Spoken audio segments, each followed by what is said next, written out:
राम राम दोस्तों। तो आज है मेरे मम्मी पापा का शादी का सालगिरह। मेरी मम्मी जैसे ही सुबह उठती है उसके हाथ लग जाता है नया साड़ी और नया पायल। ये सब केकरा तरफ से मिलला तो हमारे पापा जी के तरफ से शादी के सालगिरह के गिफ्ट मिलते ही मेरी मम्मी इतना ज्यादा खुश हो जाती है कि मुझे 5 बजे जगाती है और नहला के भेज देती है मंदिर। तो आइए मैं आपको मिलाती हूँ अपने घर के प्यारा सा क्यूट सा डॉगी से। जैसे ही मैं मंदिर जाती हूँ मेरे पीछे पीछे दौड़ के आने लगता है। तो फाइनली 5 मिनट का रास्ता तय करके मैं और मेरा क्यूट सा चीकू पहुंच जाते हैं माता रानी के मंदिर में। यहाँ पहुंच के पूजा किए और फिर एक वीडियो रिकॉर्ड कर लिए ताकि मम्मी को पूरा यकीन हो जाए कि हम मंदिर गए थे। कहाँ जाएगी? कहाँ जाएगी? मंदिर कहाँ जा रही हो? आज मैं अपने फैमिली के साथ जा रही हूँ नकटू भवानी के मंदिर। यहाँ पे कैमरा देखते ही मेरे पापा और मेरे बाबू पोज देने लगते हैं। उन्हें लगता है मैं फोटो खींच रही हूँ। आज हम 5 बजे भोर में तैयार हो गए रही। पूरा 5 घंटा इंतजार के बाद मेरी मम्मी और मेरी आंटी तैयार होती है। उसके बाद हम लोग निकल पड़ते हैं मंदिर के तरफ। आज इस मंदिर के परिसर में आके मैं सोच रही हूँ कि महिलाएं कितनी तरक्की कर रही है यार। हर जगह सेल्फ डिपेंडेंट बन रही है। आज इस मंदिर में मैं पहली बार देख रही हूँ कि महिलाओं की मंडली अष्टजाम कर रही हैं। अगर आपने भी इससे पहले कहीं महिलाओं के समूह को अष्टजाम गाते हुए देखा होगा तो मुझे कमेंट में जरूर बताइएगा। हमारे घर में हमारी मम्मी और चाची में बड़ा राय रहेला। एक दूसरे से बात विचार करके ये लोग प्रसाद लेते हैं। उसके बाद चले जाते हैं मंदिर में पूजा करने के लिए। औरत लोग के वो कितना पैसा दे दी, जब वो बाजार में जाए तो 4-5 दुकान से जले सामान ना मुलाई तले सामान ना खरीदाई। तो आप मिलिए इनसे। ये है मेरे बड़े भैया जो गेट पे खड़ा होकर अपने बीबी को मैसेज कर रहे हैं।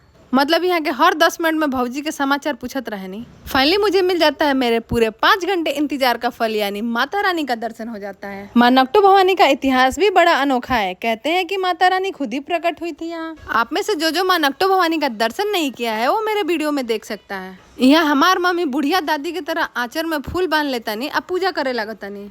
तभी हो जाता है पंडित जी का एंट्री और वो दे देते हैं मेरे बाबू और पापा को प्रसाद। जैसे कि आप सभी जानते हैं कि महिलाएं मेकअप करने में जितना टाइम लगाती है उतना ही टाइम पूजा पाठ करने में भी लगाती है। यहाँ हमरा मम्मी के पूजा करे में थोड़ा ज्यादा टाइम लग गया। माता रानी का पूजा खत्म करने के बाद आइए मैं आपको दर्शन करवाऊँ मंदिर परिसर में मौजूदा सभी देवता का।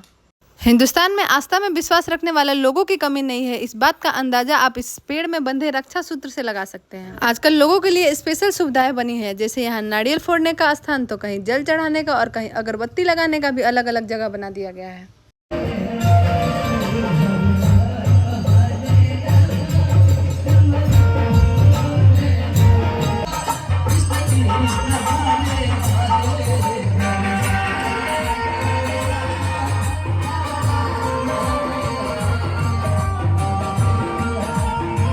तो आप देख सकते हैं ये महिला मंडली जो कितने अच्छे स्वर में श्री राम जी का कीर्तन गा रही है। इसी बीच मेरा भाई मेरे बाबू को लेकर भगवान जी का पूजा करने जाता है। तभी एक आंटी उसको गोद में उठा लेती है और डांस कराने लगती है।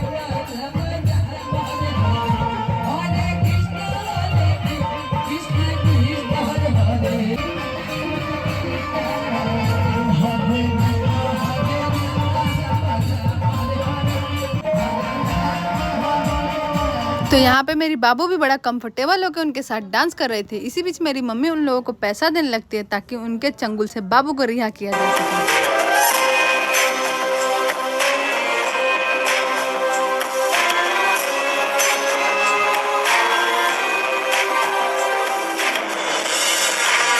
अगर आपके घर में भी छोटा बच्चा रहे और आप कहीं मेला में निकल जाइए तो ऐसा हो नहीं सकता है कि आप उसके लिए कोई खिलौना ना खरीदें। तो यहाँ पे मेरी मम्मी अपने दादी होने का दायित्व निभाती है और मेरे बाबू को खिलौना खरीद के दे देती है। मेरे बाबू से मिलने के बाद मुझे ऐसा लगता है कि सबके घर में एक छोटा बच्चा हो तो कितना ज्यादा रौनक होता है। तो फाइनली हम पूजा कर देते हैं खत्म और अब निकल पड़ते हैं घर के लिए। तो मैं यहाँ पे अपने मम्मी के साथ सेल्फी लेती हूँ। इसी बीच में मेरा भाई मेरे हाथ में एक मिठाई का डब्बा पकड़ा देता है और हमारे चाची जी यहाँ पे गेट पे मुस्कुरा के घरे जाए के इंतजार कराता नहीं। तो फाइनली हम लोग निकल पड़ते हैं घर के लिए। घर आते ही सबसे पहले हम लोग करते हैं पेट पूजा, क्योंकि अब 11 बज चुका था। हमारा घरे आदमी से पहले गौ माता का खाना दिया ला, तो यहाँ पे गाय को खाना खिलाती हूँ। उसके बाद ये देखिए मेरी मम्मी मेरे पापा को कैसे प्रणाम करती है। तो यहाँ पे मेरी मम्मी अपने पत्नी होने का फर्ज निभाती है और पापा से आशीर्वाद लेके आज का दिन की शुरुआत करती है। अपना के सुंदर बनाओ कर मेकअप किट लिया तरह के नहीं देले मेकअप किट का है काय कहते हैं लड़का नहीं वो लड़की है। लड़का मेकअप किट ना लगावेला ना लगावेला लगा दीदी से मांग के मेकअप किट में से लगा लियो ना लगेबो ना। कहाँ घूमता रहे लेके ई देवे के करे के देबो अब देवी जी के घर है। आई तो देवी जी के घर बिल्कुल। कौन है? हाउ हटे ये है देवी जी के घर। आई संस्कार हाँ। अरे कुल। तो आज इस बच्चा से मिलने के बाद मुझे भी मेरा बचपन का दिन याद आ गया। जब भी हम छोटे थे तो मेरी मम्मी प्लेट में अलग अलग लोगों का नाम रख के प्रसाद देती थी सबके घर बांटने के लिए। तो नेक्स्ट वीडियो में मैं आपको दिखाऊंगी कि हम कैसे सेलिब्रेट किए हैं अपने मम्मी पापा का शादी का ये खास दिन। तब तक आप इस वीडियो को कर दीजिएगा लाइक। Thank you.